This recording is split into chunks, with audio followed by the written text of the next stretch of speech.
Thank you so much. My name is Raphael Obonyo. I'm from Kenya. My background is in public policy, and I'm involved a lot in development and youth work.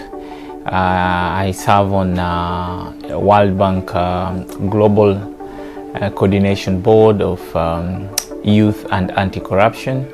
I've also served on the UN Habitat's Youth Advisory Board and a number of other boards. I've also co-founded and continue to steer a number of youth organizations and civil society organizations. So in brief, I'm involved a lot in youth and development work across the globe. The visit to the bridge, the Peace Park, was extremely emotional and a reminder of the importance of peace. I was reminded it brought in the history of thousands of years of unity and unification between the South and the North, but also a reminder of the war between the North and the South. But most importantly, the need to continue with the efforts to bring together the North and the South, both in terms of promoting peace, but the ultimate goal, which is the ultimate and Sanskrit goal of reunifying both the North and the South, knowing the importance of peace and stability to economic growth and to progress. So it was a very emotional visit. Reminded me of how sometimes we tend to oversee and overlook the importance of peace. So that was the reminder and the responsibility also that my generation has, not only to inherit and embrace the world as it is, but also to work towards building the world as it should be. And the world as it should be a peaceful and prosperous world for everyone, for all people. The World Bank is a global institution that is mainly concerned and interested and works towards building shared prosperity, ensuring that economic growth does not just benefit a few people, but benefits everyone across the globe, because continued inequality as a result of economic growth is a real source of instability in the world. And so there is importance of ensuring that people have access to basic needs, people have access to enablers of progress like education and skills. And so World Bank works across the world to try and help countries to grow economically, but also be able to share prosperity so that no one is left behind, and so that we have peace and stability in countries, but also across the globe. The two relationships, first of all, let me start with South Korea, because South Korea is one of the few countries in the world that have been able to move from low income to high income economy. And so World Bank cherishes South Korea as a model country, a country that has been able to invest in education and skills and to harness innovation and technology for economic growth. And it's now one of the largest, actually the 4th largest in Asia, 14th largest in the world, and of course one of the world's largest economy, and a model for many countries across the globe to know that you can scale the heights. You can move from one point to another economically, using of course different models, but South Korea's model continues to be an inspiration to not just the World Bank, but to many countries across the globe. With North Korea is one of the 5 countries that are not part of, not members of the World Bank. Also because there's been issues with nuclear development, and so North has not been part of World Bank. But of course, there have been efforts to try and tackle some of the barriers, challenges, and the problems that have put North Korea out of the global community as far as the World Bank is concerned. But also there is continued efforts at different levels, and especially at the global level, to bring together the North and the South, not just in terms of the economy, but also politically, because they have strong bonds and relations that go way back in terms of culture, in terms of language. They have a lot in common, and so there have been efforts to try and bring them together, and the global and international community has been quite involved in those efforts. Efforts for peace and reunification have been largely spearheaded by the global community, but now more and more by the two governments. But it is also very important to bring together or to involve the people. Citizens themselves need to be involved. So the people-to-people relations is extremely important. Of course, for the older generation, it's about the history, it is about the roots, it's about the origins, it is about the lineage. But for the younger generation, it should also be about the economy. We should see the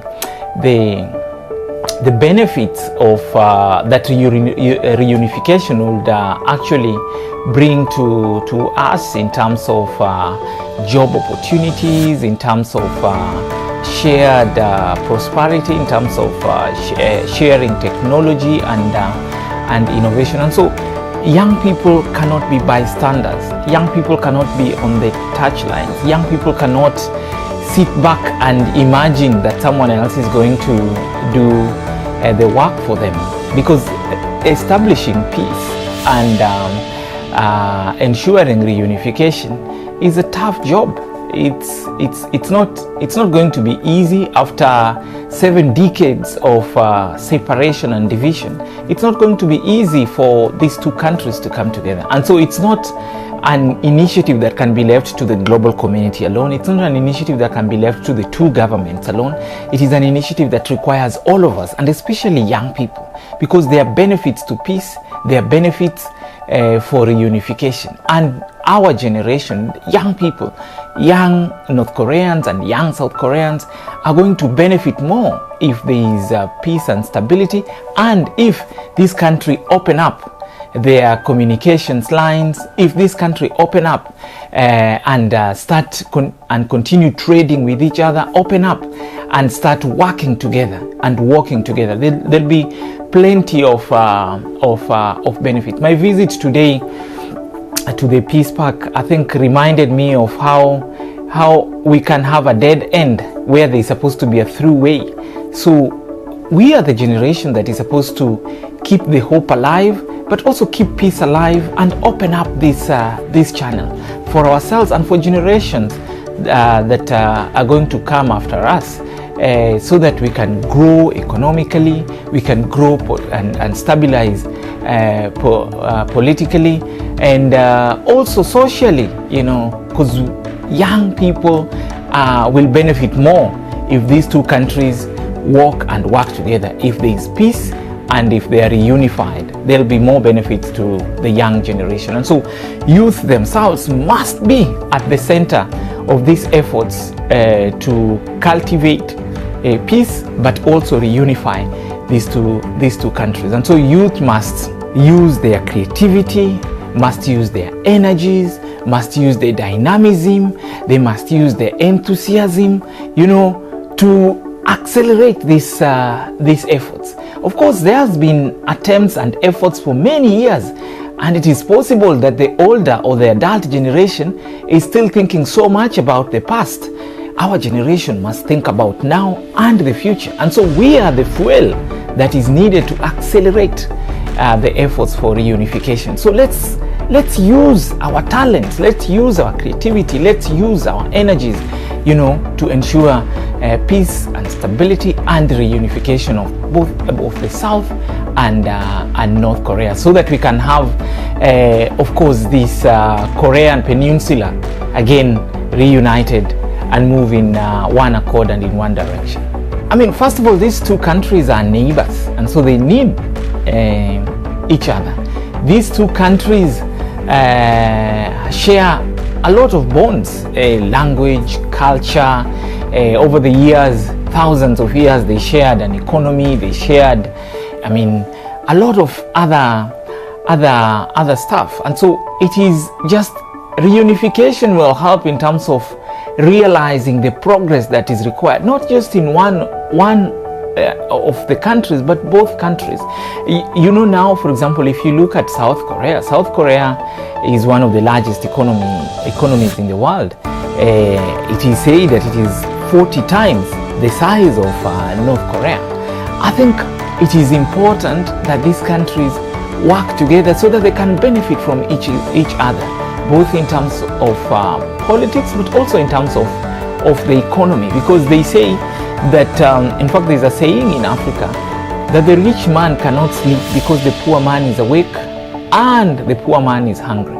For as long as either of these countries is left behind, then there won't be peace in either of these countries. So working together, reunification will help these countries to progress almost at the same pace, and even if it's not at the same pace, by ensuring that no country is left behind, that the progress of one country is shared by another country. So reunification will help in terms of sharing the innovation, sharing technology, sharing skills, sharing resources and materials that are needed for each country to thrive. And so there's a lot of benefits for both countries and also for achievement of SDGs. You know, one of the rallying call for United Nations is leave no one behind. And so the idea of reunification is that no one should be left behind. The idea of reunification is also part of the realization of SDGs. You know, the three key goals of SDGs were: one, to ensure protection of the planet. The second one was the other one was on peace and prosperity for all. And so this actually is in tune with one of the goals of SDGs, peace and prosperity for all. And so coming together will help these two countries and the world at large to move and to accelerate realization of SDGs. Of course, as we realize, we are in the last stretch, the last 10 years of SDGs in terms of the 2030 goal. And so the decade of action requires that countries come together, work together, iron out their differences, complement each other, and work towards a realization of SDGs. If we work together, it will be much easier to achieve SDGs. But if we are divided, if we are moving in separate and different directions, it becomes very difficult to realize SDGs. And so North Korea and South Korea working together, it means there is harmony. It means that we'll be moving towards the same direction. It means that it will be much easier to realize sustainable development goals. I just want to encourage young people that we must not just see and inherit the world as it is. We have a responsibility to shape the world as it should be. It is extremely important. And yes, we can complain about the past and history because we were not there, but the young generation are surely responsible for the future, and we must shape that future that we want. And so my message to young people is that let's support reunification, that North and South Korea must work together. Let's add our voices in the efforts for reunification. Let's also bring our talent, creativity and energies in these efforts for reunification, because reunification is going to help in realization of even greater achievement for us and for generations to come, both politically, economically and socially, because continued division is a threat to economic prosperity for both countries and the globe. And the continued separation and division is a threat to political stability in both countries and the globe. Continued separation and division is a threat to social cohesion. And so young people must not inherit that. Young people have a sacred duty to, yes, inherit the challenge, but tackle the challenge and provide the solution that is required. And so we must be the solution that is needed. Let's be the solution that the world has been waiting for, to reunify these two countries. And we can do that by saying that our generation stands for reunification, not division and separation, to state strongly by word and action that our generation believes that peace is sacrosanct and it is extremely important for political, social and economic progress. So don't just sit back, don't be in the waiting room, don't just complain, don't just criticize, do something. Join and be part of the reunification efforts. That is so important if we are to realize sustainable development goals.